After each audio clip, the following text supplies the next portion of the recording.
41 चित्रकूट में रात्रि व्यतीत हो गई। प्रातः होने पर अंबर में उष की लली फैलने लगी और आकाश रक्तिम दृष्टिगत होने लगा। राम, सीता और लक्ष्मण संध्योपसनदी से निवृत्त होकर चित्रकूट पर्वत की ओर चल पड़े।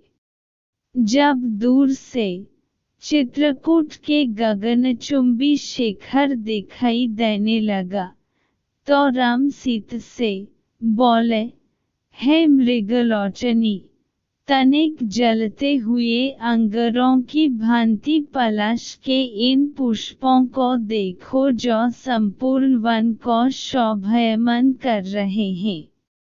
ऐसा प्रतीत होता है जैसे पुष्पहार लेकर ये हमारा स्वागत कर रहे हैं। हमारे समक्ष दृष्टिगत इन विल्व तथा भल्लंतक के वृक्षों को शायद आज तक किसी भी मनुष्य ने स्पर्श भी नहीं किया होगा। फिर उन्होंने लक्ष्मण से कहा, लक्ष्मण, मधुमक्खियों ने इन वृक्षों पर कितने बड़े बड़े छत्ते बन लिए हैं। वायु के झकोरों से गिरे इन पुष्पों ने संपूर्ण पृथ्वी को आच्छादित कर उस पर पुष्पों की शैया बन दिया है।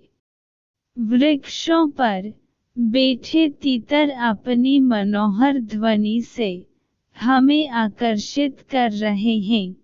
मेरे विचार से चित्रकूट का यह मनोरम स्थान हम लोगों के निवास के लिए सब प्रकार से योग्य है।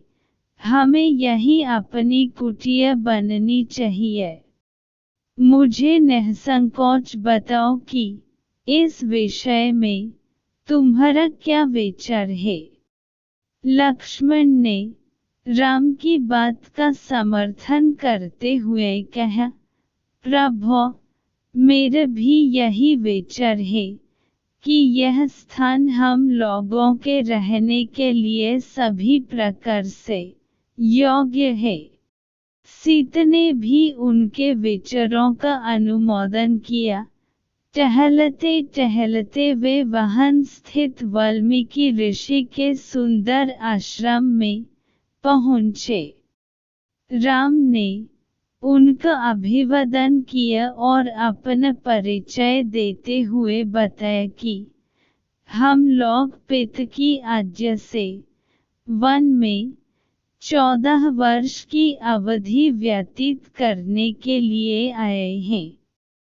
महर्षि वाल्मीकि ने उनका स्वागत करते हुए कहा, हे दशरथ नंदन, तुमने दर्शन देकर मुझे कृतार्थ कर दिया है। जब तक तुम्हारी इच्छा हो तुम इस आश्रम में निवास कर सकते हो। तुम वनवास की पूरी अवधि यहीं रहकर व्यतीत कर सकते हो, क्योंकि यह स्थान सर्वथा तुम्हारी योग्य है। आतिथ्य के लिए आभार प्रकट करते हुए राम ने ऋषि वाल्मीकि से कहा, निस्संदेह यह सुरम्य वन मुझे, सीता और लक्ष्मण तीनों को ही पसंद है, किंतु यहाँ निवास करके मैं आपकी तपस्या में किसी प्रकार का विघ्न उत्पन्न नहीं करना चाहता। हम लोग निकट ही कहीं पर्णकुटी बनकर निवास करेंगे।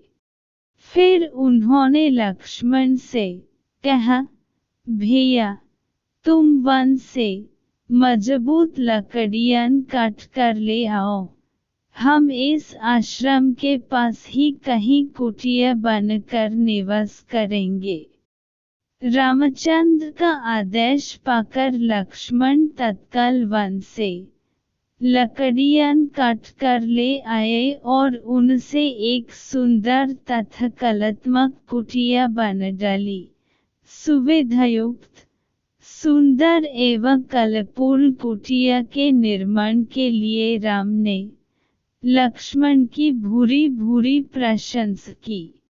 फिर उन्होंने सीता के साथ गृह प्रवेश यज्ञ किया और कुटिया में प्रवेश किया।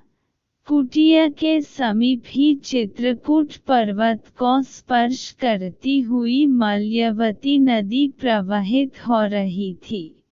सरित के दोनों ओर पर्वतमालाओं की अत्यंत नयनाभिराम श्रेणियां थीं। सुंदर मनोमुग्धकारी प्राकृतिक दृश्य ने कुछ समय के लिए राम और सीता के अयोध्या त्यागने के दुख को भूल दिया। भांति भांति के पक्षियों की मनोहरी स्वर लहरियों को सुनकर और अनेकों रंग के पुष्पों से आच्छादित लताओं विटपों को देखकर सीता को प्रतीत हुआ कि इस निर्जन वन में वह राजमहल से भी अधिक सुखी है।